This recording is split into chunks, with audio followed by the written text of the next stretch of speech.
Ladies and gentlemen, welcome back to Not Overthinking. Tamar, what's been going on? What's the life update? Life updates. All right, let's get into it. Um, One life update for me, if people are watching on YouTube, is that I finally got rimless glasses. I've been wanting to bring rimless back for about Didn't you have rimless glasses a few years ago when you were at university or something? I feel like you've been talking about this for no, about a decade. no. I've been talking about bringing rimless back for a very long time. I couldn't find ones that I really liked because actually most, it's not very trendy right now. Like most sort of, you walk into Ace and Tate or Cubits or all these kind of, new age, internet style places. They're not doing rimless.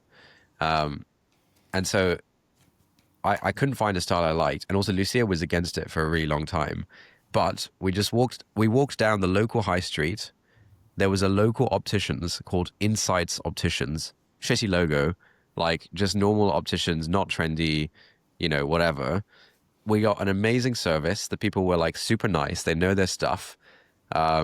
They're sort of middle-aged people. They've been opticians for a long time. They had a good selection of rimless, and I found some rimless glasses that I liked, and Oh, I'm just loving it. it looks pretty good. Although, I What do don't you know, think? I feel like it doesn't look that different. What were you wearing previously? I mean, I had the like kind of gold rims. The shape was very Oh, similar. okay, fine. Shape was very similar, but I had the gold. Nice. Yeah, the gold frame. But yeah, I'm a rimless man You're a rimless man now. now. Very good. Yeah. Very good. So that's one update. Man, that's The huge. yeah, the baby girl turned 1 a few weeks ago, so she's now like 13 months or something. Very nice. She goes to nursery a couple of days a week. She is almost walking. She's learned how to like give you a kiss. So if you say like, "Oh, can I have a kiss?" She'll like put your wherever you point, like on your cheek or something. She'll go, "Mm," and she'll like Nice. give you a kiss. And she knows she's like learned how to give a hug. So if you ask for a hug, she'll like probably 80% of the time give you a hug. Nice. So those have been two huge updates and life quality of life improvements. The kissing and the hugging. Very nice. Um, any other major updates? What does Yeah. what does the word nursery refer to? In my head, nursery is basically like a sort of school type thing for kids under, I don't know, 3. So it's not Yeah. preschool. It's like nursery Yeah, I then don't preschool. know. Like I what's don't that? know, to Yeah. be honest. I feel like nurseries, let's say the nursery is like below age 2, maybe preschool is like 3, Wait, is this 4. legit or are you just making this up? I'm making this up. I mean, I don't, That's awesome. I That's awesome. don't, I mean, I think everyone's just making it up, right? Fine. So when you say she Yeah. goes to nursery, like what does that look like mechanically speaking? So there's like a local Montessori nursery. She goes there about 8:30 in the morning. She like does they call it like work. So like they have the little Montessori activities, but like they describe it as work. So like if one of the babies is like trying to take the thing from the other baby, then Mm. the people who work there will be like, oh no, that's so and so's work, you know. And Nice. so they have they're kind of yeah, it's a great ethos. I'm somewhat Montessori build. I think we should get this guy off of Twitter on the podcast to discuss Montessori and kids schooling and stuff like that. You know this guy Matt Bateman, maybe you follow him. So he's No. he's actually involved with this Alpha School thing. He's kind Oh, of okay. running a branch of Alpha School but also kind of combined with Montessori Mm. in Texas or something like that. Yeah, Oh, nice. yeah. So started some nursery. We now have kind of like 5 days a week of like someone helping out or looking after Isa, which is good. Mm. Uh, so like 2 days a week she goes to nursery. One day our mum looks after her. One day Lucia's mum looks after her, and one day we have a nanny. And yeah, so that's quite a nice setup. Whereas I would say coming up to like I'd say when she turned 1, then we like kind of kicked off this setup properly. I'd say around the like 10 to 12 months age, she was kind of still too young for nursery, and we didn't have the setup, etc. And so, and Lucia had also like sort of started slowly going back to work. And Yeah. so I'd say 10 to 12 months was where it felt like there was a lot on our plates. But now I think we have a good setup where there's other people involved, and so we can kind of do our own stuff a bit more, so a bit more freedoms. Yeah. That's my update. What about you, mate? What's your stack these days? Let's talk these days. So the baby girl is 6 months old. She is now much more entertaining than she was a few months ago. In that she like now smiles much more and is actually kind of fun hanging out with her. Whereas a few months ago, it wasn't that much fun hanging out with her. It was kind of fun for about 10 minutes Yeah. and then it would Yeah, kind yeah. of get a bit boring. So now it's maybe fun for like 20 minutes and Nice. just sort of sitting around. And I took her on a little walk with a little carrier, and she's just quite pleasant in the carrier. So we go for a Hmm. walk to the local coffee shop, grab a coffee, or an egg tart. That's Is she a on the is she on the Hong baby Kong chino? specialty. Or not quite. Not quite yet, but I'm gonna get her on it. Soon. Yeah, our stack on that front is that we have our full-time helper, which is amazing, and we also have a Mandarin-speaking nanny who comes in for a few hours each morning, Oh, cool. which is handy because we're trying to incept Mandarin into her. And Nice. then we want to find an Urdu speaking nanny at some point as well, which apparently should be very doable because there's a big Pakistani population in Hong Kong. Oh, that's fun. Yeah. Apparently, like for first few years of life, they're at a peak state to be able to just pick up languages by default. So Yeah. if we can do that, that would be ideal. Do you speak Urdu with her or not really? Um, my Urdu is so limited that like I can say I the don't think it's that limited, man. I feel like it's the same as my Urdu, and it's like not that yeah, limited. it's pretty limited. You think it's limited? Yeah, I mean, I speak to her. I speak Urdu with her a little bit. I Okay. just don't I don't have all the vocabulary to say like all the nice things. So it's like if I'm on a call with Nani, I'll pick up new vocabulary. And Izzy Oh, has sort okay. of like started to pick up the Guriarani, Oh, yeah, Johnny, yeah, Ivani, yeah, all that kind of stuff. yeah, yeah, yeah, So that's kind of our sort of vocab stack, which we get off of Nani, yeah. which is quite nice. Yeah, so that's a baby girl front. Otherwise, just like continuing the grind, mate. Yeah. Well, where's your head on sort of your periodic work existential crises? Are you in like a good phase right now, or I'm in are a you good phase like, like right oh, now. yeah, I have a clear goal to work towards, and so I like don't need to think too hard about it. nice. I What's mean, the yeah, I always need to think hard about like why am I really doing YouTube videos, etc., etc. But like, yeah. Well, so what's the latest? Like, what are your projects and goals? yeah. So we've got this new Hustlers University called the Lifestyle Business Academy that we've created. We bought the domain lifestylebusiness.com. So I'm trying to become like the Oh, guy dude, for nice. That's pretty lifestyle cool. Yeah, the business. lifestyle business guy. Yeah. Yeah, yeah. And so we want lifestylebusiness.com to be like a hub, a resource hub, kind of like indie hackers, but for sort of broader lifestyle businesses. Or kind of like, have you come across Starter Story? They Yeah, do yeah, these like video, yeah, kind of like Starter yeah, Story meets indie hackers, but and for yeah, lifestyle yeah. businesses. Dude, that'd be awesome. Yeah. And so we've Is kicked are off our there lifestyle is there are there? academy with I'm sure 30 are there students. are there good podcasts around that? Like, is there an equivalent of the Indie Hackers podcast, but for random There lifestyle isn't businesses? really. Yeah, there isn't really. There's a couple of people in the space, but no one is really No one's doing a broken very good out. job. No one's really Yeah. broken out. Yeah. And so yeah, we've launched our like sort of mentorship program, and so we've got 30 people in the first cohort. We've just sold another 30 spots for the second cohort. That's actually quite fun.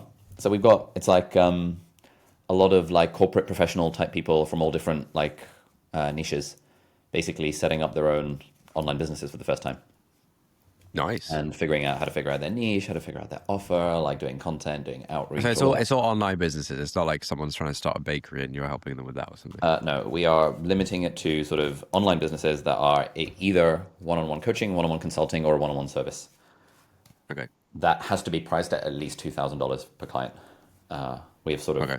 now, and even that is kind of quite broad because we're basically saying any coach, consultant slash service person. So it's a little tricky because it's quite broad, but it's good because I think we're adding a lot of value to people and helping them out through that early stage of the process, trying to get them from 0 to 100K a year in revenue. Okay. So you got the Hustlers University.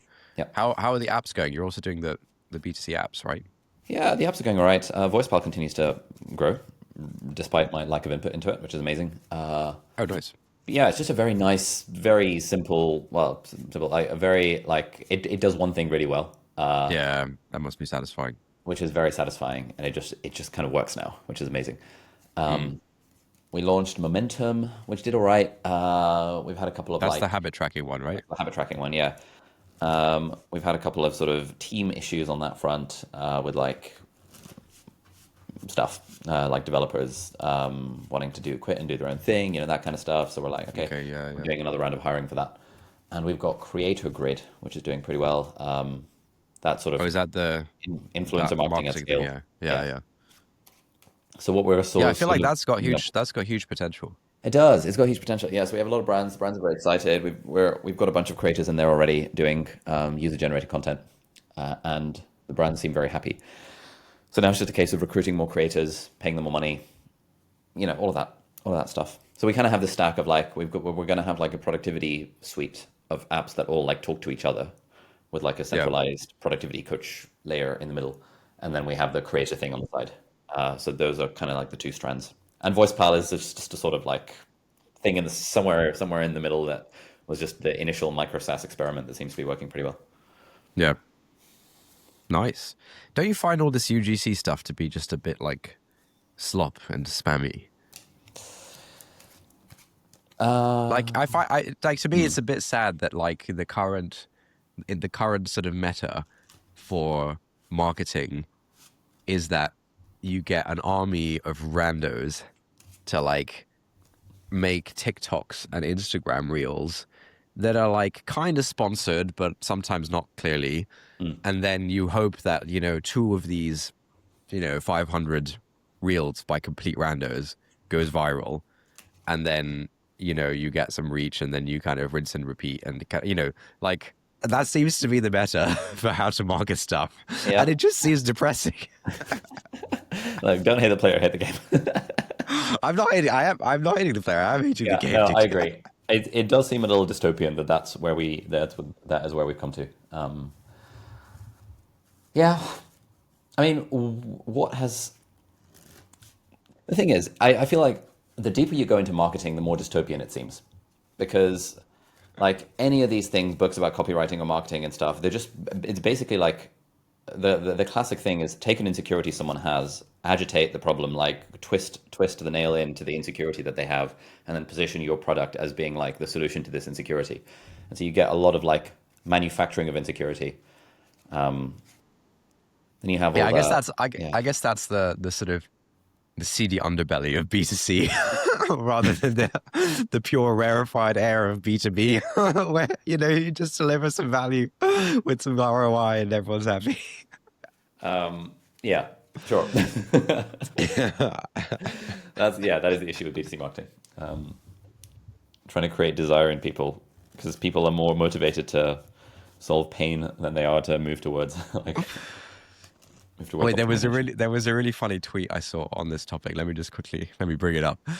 Uh, I feel like how on like Rogan and stuff we need Mm. there's like the random man, the side man who's on the laptop and then they ask him like, hey Johnny, bring up that tweet. Like, hey Johnny, can you check that?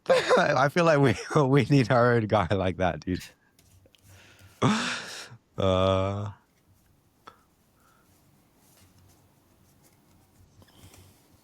Uh, okay, whatever. I can't find it. I'm not gonna bother. I might send it to Do you you later. want to? Yeah. Do you want to explain the tweet or? It was basically along the lines of what I was saying. Mm, Wait, I'll very quickly check my DMs. But while I'm doing that, okay, so you have your fingers in a bunch of different pies. yeah.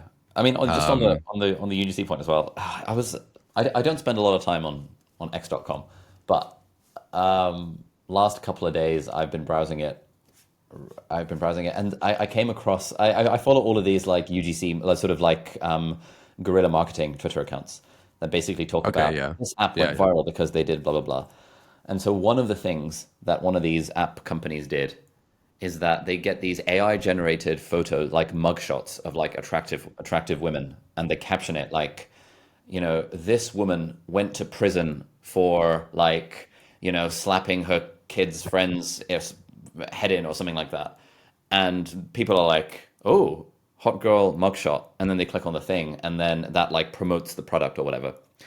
And this is like a thing that these guys have been doing at scale with like a zillion different like sort of AI generated girls on like mugshots, like making up random stories that they went to prison for XYZ as a way of getting attention.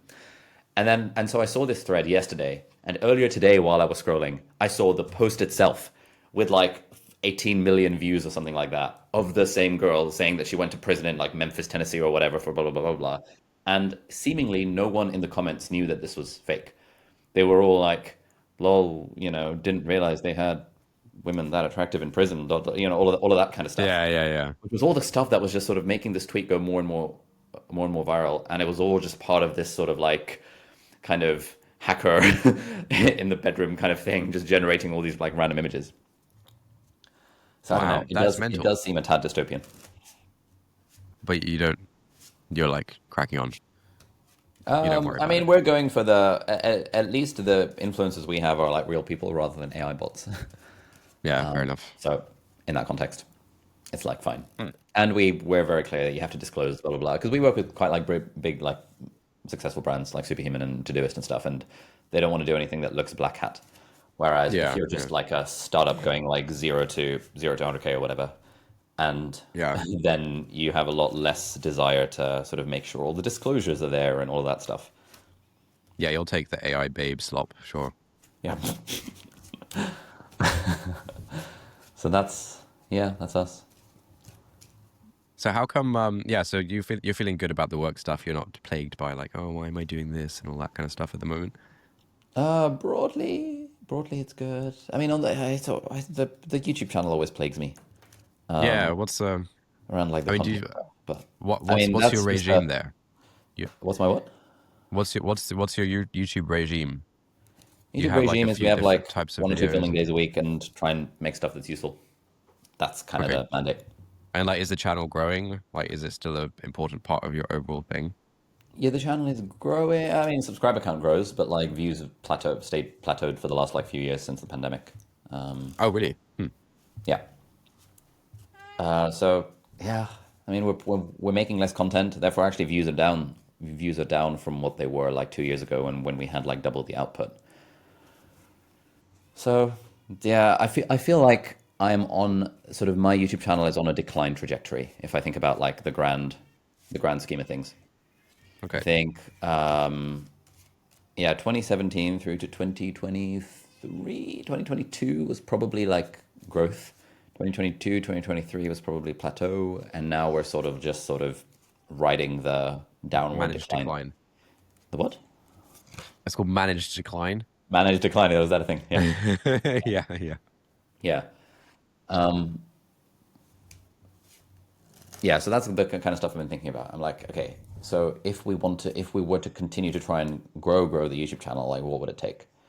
And I think the era of I can just literally talk to a camera and say useful things about a book that I've just read and Mm. get hundreds of thousands of views. That era is now gone, and it's like, okay, maybe we'll only get like 1 to 200,000 views for that, rather than like 500,000 views for that sort of Yeah. thing. The platform gets more and more saturated over time. Audience churn happens these days when people come up to me on the street. They don't say I love your content. They say I used to watch your content. That kind of thing. So it's just like all of these Ah, different okay. Yeah, signs of yeah. decline, where it's like Yeah. then at the same time, there are still new people coming in. And so if I do a generic time management tips video, it will be seen by new people. And they're like, whoa, mind blown. But also Yeah. it's the same content I've been rehashing for the last 5 years. So this is sort of my like Yeah. kind of relationship with it. But like how much do you see yourself as like a YouTuber? Like, do you care if YouTube just kind of fades away and you just have your other projects? Not especially. I think over the last year I've shifted my identity away from kind of YouTuber first to thinking of myself as an entrepreneur. Yeah. And so really what I care about is like the lifestyle businessman. It's like I want to do a few million in profit a year or a couple million in profit a year, basically doing stuff that I think is fun and energizing, working with cool people. Yeah. And I'm fairly agnostic as to what the platform is and what the numbers are beyond that. Obviously, we're doing YouTube videos, so we want the channel to do well. We're doing Instagram, we want it to do well. We're now focusing on LinkedIn as well. We want that to do well. Those are our three kind of primary platforms. Obviously, we still want to grow the email list for various reasons. And so it's like, yeah, that's a stack really. Yeah, I've been thinking about sort of my next act a little bit. Mm, Um, yeah, I've found that. So it's now been a year since we sold the company. mm, And we're kind of plowing ahead with stuff at Lucanet. And I found, well, one thing I've started to feel is like just kind of a bit unplugged from the scene. I think back when we were doing Causal, you just sort of organically sort of meet people in tech and adjacent, whether that's meeting like other founders or meeting people you're trying to hire or like investors or whatever. Like you're just kind of plugged in organically, and you're just, every week you like meet some people, and you kind of have your finger on the pulse, and you're sort of in the arena. And I think now, since a year since sort of selling the company, there's no like organic mechanism for just like meeting people in the same way. And so I think I've kind of felt like, um, yeah, I've kind of felt just a bit like out of the loop. And so I feel like I want to. I think I've kind of decided. Look, I want to be doing some tech stuff. I think building tech stuff is like, mm, you know, I enjoy that. I enjoy that stuff. I'd always want to do something around that. mm, And so now I feel like, okay, I need to like get back on the scene, back in the arena, start meeting people again, start mm, figuring out, what's the next act, post Lucanet mm, eventually. mm. But yeah, I was surprised at this thing of like feeling out of the loop and feeling sort of, yeah, like just a bit like not relevant, you know. Mm. And I think while I was like in the loop and on the scene and doing stuff and meeting people, I think I didn't appreciate that. Actually, it's quite nice to like be part of the scene and network with people Mm. and like make friends that way, and that kind of just like be involved in a scene. Mm. And now I'm not, and now I'm out of the scene, and I'm like, yeah, man, it was nice to be in the scene. Whatever the scene is that you care about, and being Why are involved. you out of the scene? Like, what's caused you to become out of the scene?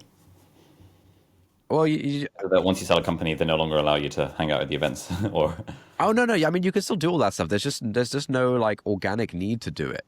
Like yeah, when you're like running the company, you're sort of organically meeting other founders who like might want like advice or something, or you want advice from them, mm, um, or you're like meeting investors, or you're meeting people that you want to hire. And so there's just kind of like actual work related needs mm, to meet people and engage in the scene. yeah, And now those are kind of gone, yeah, and I'm feeling a bit of the emptiness of the scene. mm, But I also feel I think networking is like I think I've really undervalued networking. Like I think I've done a fair bit of it over the years through Causal, mm, but I never saw it as like, hey, I should probably like I should probably be meeting like one or two cool or interesting people per week for like coffee or breakfast, like every single week, just as part of a well-rounded life. I think Wait, now is that how the pros think about it? Because I've heard people say that like a CEO should be meeting candidates that you could potentially want to hire or partner with as part of a well balanced life. But Yeah, so I think the real pros to basically think of it that way.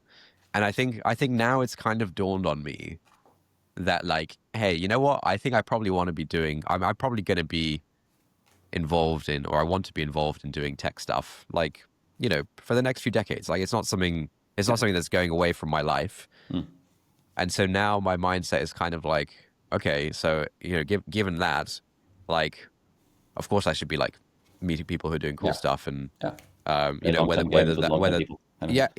yeah, just thinking much more longer term about I mean, I think my main thing right now is like I just want to know what's going on. Like Yeah, there's all these like crazy AI companies being started, like people doing some like really crazy stuff, mm, and I'm kind of like a bit out of the loop, yeah. and so I just want to like catch up on what's kind of going Yeah, on and want what some people are primary up to, sources and rather than Twitter. yeah, exactly. But then, yeah, I mean, whether that's like, yeah, down the line, Lucas and I are quite interested in starting another company at some point. Then, if we're just like completely out of the scene for like 2, 3 years, and then we just like emerge and we're like starting a new company and trying to hire people, it'll be very different than like if we've like been on the scene, we know a bunch of people, etc. So Mm. yeah, I think I'm quite networking pilled. And I think there's been a few podcast type things where people who have been networking pilled for much longer talk about like just how constant how constantly they're networking, Yeah. where I've kind of been like, damn, yeah, that's actually a pretty good move. Mm. And the nice thing, I think the nice thing about the tech scene is that I think most people, probably most people listening to this will have an aversion to the idea of networking. I Mm. remember at university, like it was kind of a dirty word. I mean, the people who were driven and motivated about their careers, they were doing it and they didn't care. But everyone else was kind of like, oh my God, oh, you're going to a networking event. Oh yeah, you're really into networking. Oh my God, like, oh, I hate networking, whatever. Um, and I'm sure there is a type of like, I'm sure there's a type of networking that is just a bit like grim, particularly where I think when you're not actually into the thing, Yeah. if you're like at university and you feel like, oh shit, I'm in Oh my yeah. second I should do year, some networking. Yeah. I need a freaking internship, bro. I don't care about finance or city desk jobs or whatever, but like, I don't know what else to do. I'd better just do some networking. And then you go to some networking drinks and pretend to be interested in like, audit or tax. Um, then it's like, okay, yeah, that's kind of grim and soul sucking. And I think most people have that sort of view of networking as like trying to sort of finagle your way into something that you're not really into, and so you have to feign interest, and it's kind of slimy and sort of inauthentic, something like this. Um, but like, Yeah. if you're lucky enough to be working in something you genuinely are interested in and care about, and you vibe with the people and all that Mm. kind of stuff, like networking is great. Like it's sick because it's not like it's not transactional in the sense that you're literally just trying to like use someone. Like it's like if you network with someone in tech, it's you both know that, hey, yeah, there's like probably stuff I can help you with. There's probably stuff you can help me with. And that's partially why we're doing this. And also partially it's just like fun to hang out. But like it's not so no one's being tricked, There's like there's a clear mutual benefit. It doesn't even need to be stated that there's clear mutual Yeah. benefit. And yeah, and it's just kind of quite nice. Mate, I hear you. I think it's one of those things where I think at the start of someone's journey, it's not a very helpful move. It's sort of like well, I don't know. Even then, it's sort of like the whole like I'm part of the scene as it relates to like educational creators and now like course sellers and online coaches and all that jazz. And so there's people wanting to break into the space who will want to hang out with other like YouTubers of their like size and stuff, which I think is also totally reasonable. There are people who are like sort of aspire to enter the space who will go to like an entrepreneurs event. Yeah, I think it's sort of like there's there's the caricature of the dude who goes to networking events forever and never actually does anything. Um, Mm. a lot of people are like that in the sort of med Like tech scene back in the day. Like, oh, I'm really the interested in med tech, so I'm going to go to all the conferences, but never actually yeah, try and take yeah, sort kind of of like a networking groupie, yes, rather than like someone who's in the arena meeting other people in the arena. yeah. Whereas, yeah, I'm a big fan of the network. I mean, I don't think of it as networking because the word still seems dirty to me. Yeah, yeah, It's like make friends with other people who are doing similar things. Like I'm part of all these like mastermind groups and stuff. So I was in LA last week for a mastermind of other like seven-figure online coaches, yeah. which was super cool. How Like how was it? it was sick. It was super fun. It's like one of the 3 events a year that this guy called Taki Moore, who's runs the mastermind, organizes. And it was so sick. There was like people from all sorts of it was all people who were doing like online courses and or like online programs, but there was a guy who does like marketing coaching for hair salon owners. He's doing like sort of multi seven figures, I think 8 figures. There's a guy who does like a farmers academy where they teach farmers in the US how to like make more money. Sick. there was a sort of there was a lady who helps financial planning services in Australia do a better job with like sales and marketing because they all suck at sales and marketing, and all they care Yeah, about yeah. is the thing. It was like cool. It was cool stuff like that. A few AI things. We were probably one of like only two or three out of like 50 sort of generic startup business for beginners. Everyone else was like quite squarely in interesting verticals, Yeah, and there were a yeah, yeah. lot of just like very useful insights across the board from people doing similar things just in various different niches. That's cool. Did it feel like your tribe, or was it like a bit too diverse? It didn't feel quite as tribey as like educational YouTubers, which is like full squarely tribey. Yeah. But it felt just sort of one level adjacent to that because most of them weren't doing content. They were doing ads Okay. as their primary acquisition, ads or keynotes as their primary acquisition thing. But they all basically wanted to do content and are all like increasingly getting into it. Mm. But these guys are all like kind of entrepreneurs first, rather than, as it were, rather than creators first, and then sort of entrepreneurs second, which is really cool. But yeah, would recommend. Nice. Oh yeah, I want to hear about your Lesotho trip. You went back to Lesotho recently, Yeah. where we used to live there until I don't know 2002 or something, Yes. and We we were haven't there been from back like since. 97 to 2002, something like that. It was cool, yeah. So we spent a few days in Lesotho, a few days in South Africa. It was really cool seeing our old house in Laribe. Oh yeah, I sent you the picture on the family group yeah, chat. yeah, yeah, Mate, the place looks freaking tiny now, but like back in the day, I remember my image of it was that obviously I was small, and so the road was yeah. bigger, and I Oh, was yeah, I small. remember the road being massive. Yeah, yeah, The yeah. I road was fucking remember huge. thinking, oh yeah, And the road is now big. here Yeah. it was just like it's like a dirt road, like a tiny ass dirt road. And I was like, I can't believe we used to like cycle laps around this and think it was Yeah, such a yeah, long distance. yeah, yeah. It's like you can, it's like yeah. So it was really cool seeing that and seeing the house and stuff. That was interesting. We went to our old like nursery where we Nice. remember we had wee wee time and all that stuff. There was Yeah, like yeah, the yeah, colorful yeah. playground with the lead paint. Was this on Tonaholo Road? Yes, yeah. Yeah, yeah. Near where we used to live at some Yes. point. Yeah. It was yeah, so not quite on Tonaholo Road, but like near, like around the corner from there. Okay. So Yeah. that's cool. And then we also went to the Montessori International School that Nani used to teach at. I met your old teacher, Miss Eunice. She was very nice. Oh, nice. Yeah, they all How remember was that? Nani. That was quite fun. Did Yeah. how So, how how did it feel to kind of go back to those places? again, it felt like it Was it almost felt emotional? like when you go back to university or like when you go back to Oxford or and you see like the buildings that have this feeling of familiarity. Yeah, It was yeah, like the feeling of familiarity, but also like, yeah, this was a great chapter. It's not like I'm sort of clamoring to go back there, that kind of feeling. Just like, oh, this is cute. It's cute that this was like the origin of life for us, as it yeah. was. So nice. It was quite like nostalgia inducing. We went to like the local high street. There was a supermarket.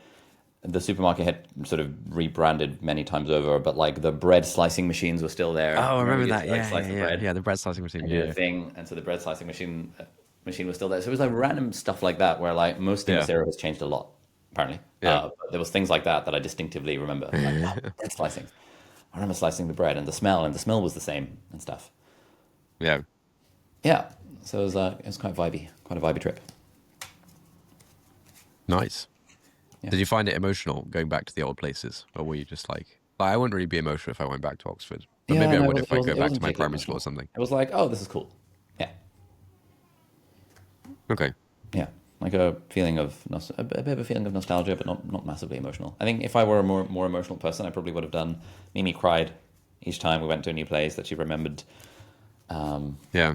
But yeah, I'm still learning how to feel my feelings, so it's not we're not quite there yet. Nice. Do you feel like you've made any progress on feeling your feelings? Yeah, very much so. I think the Groundbreakers retreat that I went on last year, that Izzy is just coming back from like overnight, Oh, nice. was a big unlock there. Um, yeah, it's just been a slow burn over time, like slowly reading a couple of books about it. I saw this therapist guy that your friend recommended to me for a few weeks. Okay. That sort of helped. Yeah, but it's also like one of those things where what this therapist guy said was like, look, TBH, like everyone kind of has a set point around like how shall we call it sensitivity, or like how strongly you tend to feel emotions, both positive and negative. And there's not a lot you can do to drastically change your set point. It's like, yeah, you can. Baby girl Oh, screaming. Where's the baby baby girl girl. screaming? Okay. Do you want to go Maybe being check on her? changed, Or probably. is someone with She her? doesn't like Oh, being someone's. changed. Oh. Oh, give me a sec. Let me see what baby girl's up.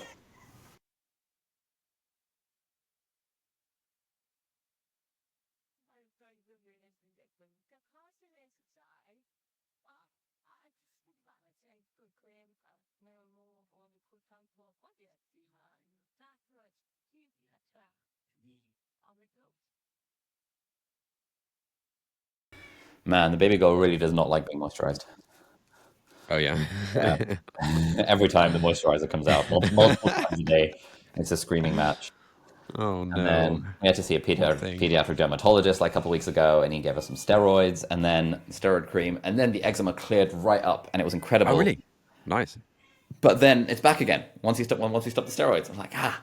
And the theory is that you hit it hard with the steroids, and then you moisturize the shit out of them to like keep it at bay. Oh, okay. Yeah, yeah. I feel like we have been moisturizing the shit out of the baby, but like it's still coming back. One moist baby. Yeah, like Oils. literally, the skin is always so moist. Because anytime there's even a wick of dryness, it has to be eliminated with like Yeah. CeraVe, CeraVe moisturizing lotion. Um, yeah. In other exciting news, I joined a local dodgeball team. Oh yeah, nice. I've been to one session with the oh mate. Have you ever played dodgeball? I mean, we played it at school probably a couple of times over Yeah. the years. Have you seen the movie Dodgeball? Yeah, yeah, it's hilarious. Yeah, if you can dodge It a was wrench, a you can dodge a popular ball. like Yeah, ski trip movie when we were in school. I think it was like one yeah, of yeah. It those. was, yeah, it was a classic. Yeah, when we were in secondary school. Yeah, Yeah. Um, so the way dodgeball works is like there's 6v6. You're on either side of like imagine a basketball court. You can't cross the halfway line, yeah. and there's six balls. The balls are not as hard as in the film. They're actually like quite like Like foamy, so you foam, can right? like Yeah, yeah, yeah. And the game starts off. Each team grabs three balls, and then the idea is you throw it, and then if you hit a team member, if you hit someone on the other team, they're out. yeah. And if you catch a ball that someone else has thrown at you, the person throwing it is out, and also you get Yeah. to revive a team member that was formerly out. Oh yeah, yeah, yeah. And the referee sort of in the middle, and you can't like deliberate for like the side with the more balls or more people has a 10-second They have timer to on them keep that it they have to moving. throw within Yeah, 10 seconds. yeah, So yeah. it keeps the game moving. And we got absolutely freaking demolished. We were playing against we're like in the we're the worst team in the bottom league, and we were playing against this group of kids where I would say the oldest two dudes were like 15, and there were these two girls who looked like 11, and these two like Chinese boys that looked like 12. But they could have been 8 to 12, that kind of thing. And we got absolutely mullered. And we were all like dudes in our late 20s to 30s. Most of the team was most of our team was like pretty jacked, like these guys work out clearly. Yeah. And we just got absolutely mullered. We just got destroyed. I guess you guys are bigger targets, right? That probably makes a big difference. A bigger And target. even if you're jacked, you can't throw a foam ball that much faster than a 12-year-old Yeah, that's the can. thing because even those like little girls, like they've got the technique, like when you see like really good Chinese kids playing badminton, they somehow Yeah, yeah, smash it insanely well. yeah, yeah. They get I a lot think of there's so power for much their about the size. technique Yeah, of like the wrist yeah, flick and the pronation and all that stuff. So it was sort of like if you imagine throwing a ball, and then yeah, imagine sort of like the badminton flick version of throwing a ball. yeah, And then they yeah, had these two shooters, the 14 and 15-year-old dudes on either end of the yeah. pitch that were just like lobbing like freaking missiles at us. And we were just like was getting completely wrecked. So now we're going to have training sessions Oh, dude, with our nice. team, and we'd be going to watch YouTube videos about strategy and stuff because there's like quite a lot of strategy associated with it. So yeah, That sounds sick, man. Yeah, I'd love to have like a regular sports thing. I mean, I've been saying this for years. I guess it's kind of annoying when you're moving a bunch, but we're actually in the process of buying a place, and so then hopefully we won't be really moving again. yeah. I think there And was then I really can something just to set up the like sort really. of group of lads doing a team sports once a week. Yeah, for I sure. think Yeah, I think something like badminton is fine, but something like five-a-side football is like the absolute ideal, it's where more you just teamy. get, yeah, you get a group of people, more teamworky. You have enough people in the group such that kind of some people can't make it on a given week, and that's okay. It doesn't like screw That's up the okay. whole Yeah, dynamic. yeah, Whereas the issue with like badminton and also squash and tennis is like if one person can't make it last minute, you're sort of like, okay, you know, that kind of situation. yeah. Once we move, I'm hoping to set up something like that. Probably badminton. I think. I'm sure it can be figured out. Nice. You got this. It's gonna be good. But yeah, I feel like life is settling into very much like a rhythm of like, you know, hang out with the baby a bit, do some work, go out in the evenings, do date night like once a week. That kind of that kind of situation.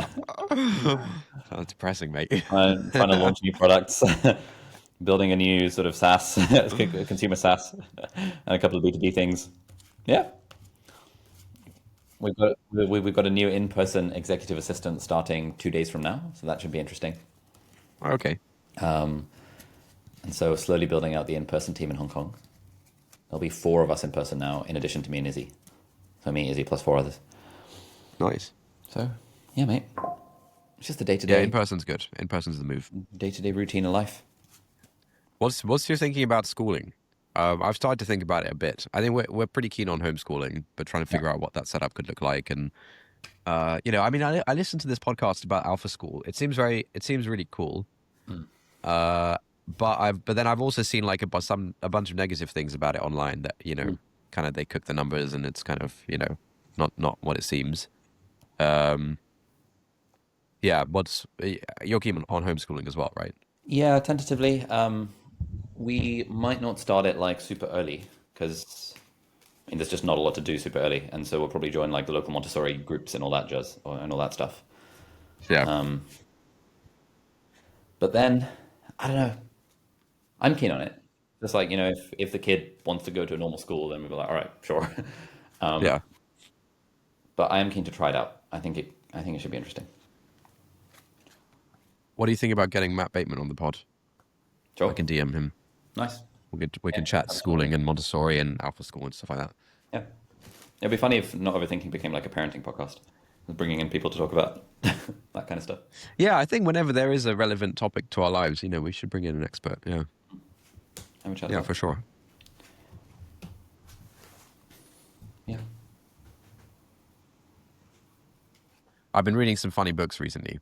There's a book I'm reading called Marriage: A History. It's kind of like about a history of marriage and the concept and Oh, different societies and times and stuff like that.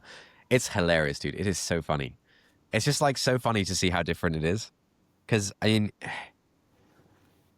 I think within any particular culture, ideas around marriage are like one of those things that no one ever really spells it out to you. No one sits you down and says, "Hey, this is what marriage is about. This is how we think it works. This is how a husband should be. This is how no one really spells these things out. You kind of absorb it from the culture, and from the inside, it just seems like completely intuitive. It just seems like, yeah, obviously this is obviously the way that's it what has to happened. be. Yeah. Yeah. Yeah. So let me read you a couple of quotes.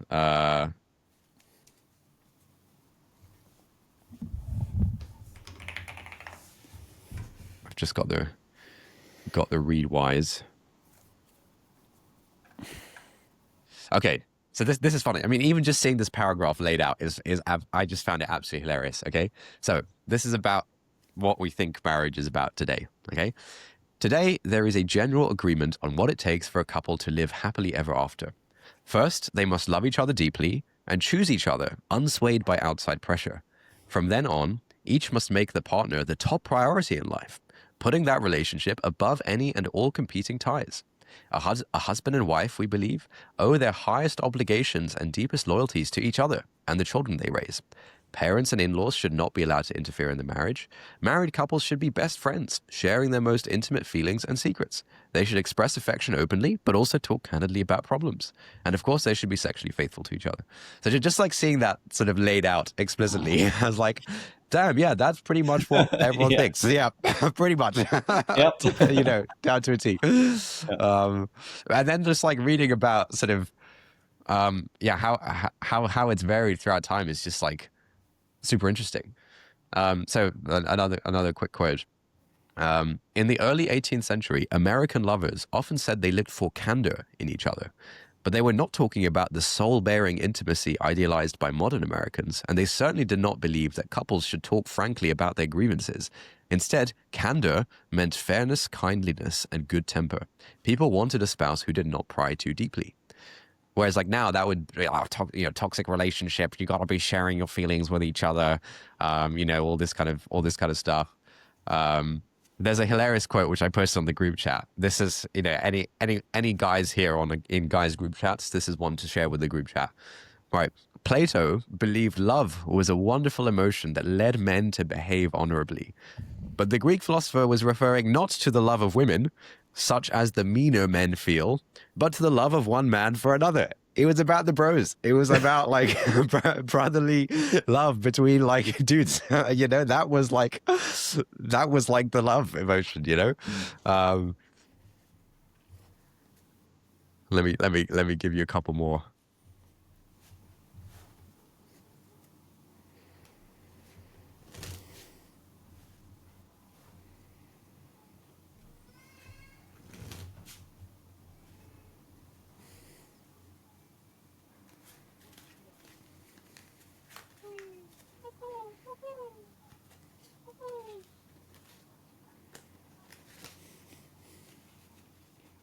This is funny. A common saying in early modern Europe was, "He who marries for love has good nights and bad days."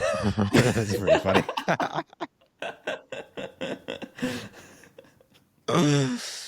Nowadays, a bitter wife or husband might ask, "Whatever possessed me to think I loved you enough to marry you?"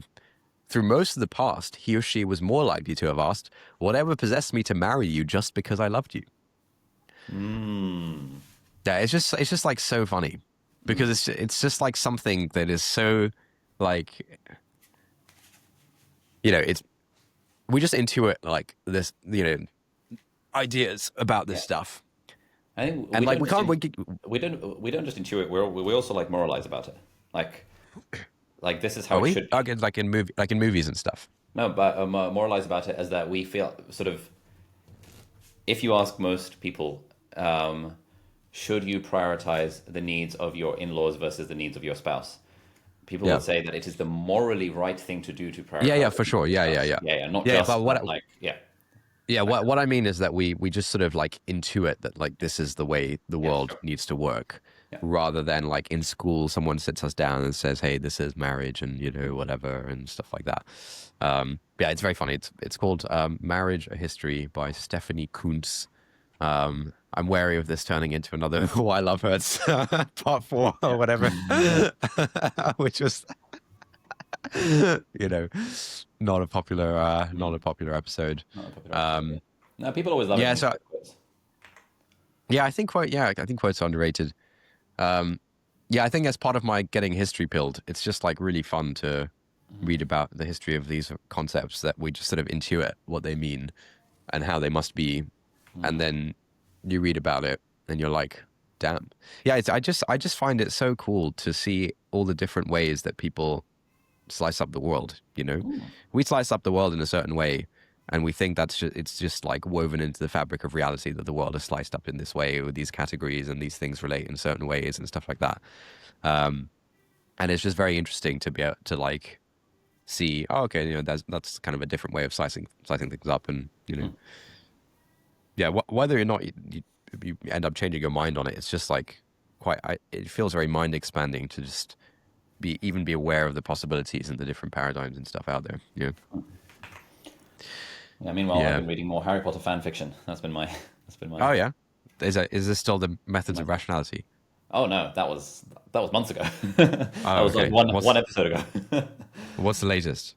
Okay, so there's been a few since then. So firstly, there was Harry Potter and the Methods of Rationality, which is sort of Harry as like a autistic 11-year-old who's just like been pilled in all of the rationalist literature. That's really Okay. good. So can you give a quick like 30-second pitch for this? Like, why is it such a big deal? Why do people think it's so good? Is it like funny? Is it like a great story? Like, what is?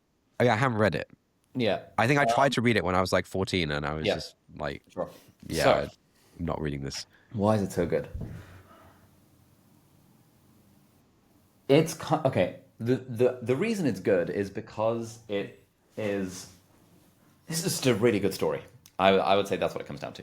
Okay. Um, I would say it is mostly, for me, I have realized I mostly like things because of the plot and a little bit Yeah. because of the characters.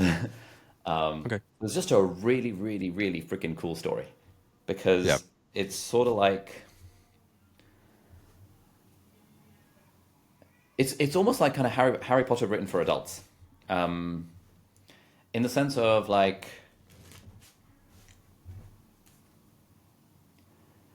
yeah. Okay, so the reason like I think something like Harry Potter fan fiction is interesting. I don't know how much fiction you read, probably not that much, but like Zero, basically zero. oh, Yeah. okay, so imagine getting into a new anime. You know you have to give it a while to like Yeah. really Yeah. get Like a feel 10 to for 20 episodes. Yeah. yeah. Sure.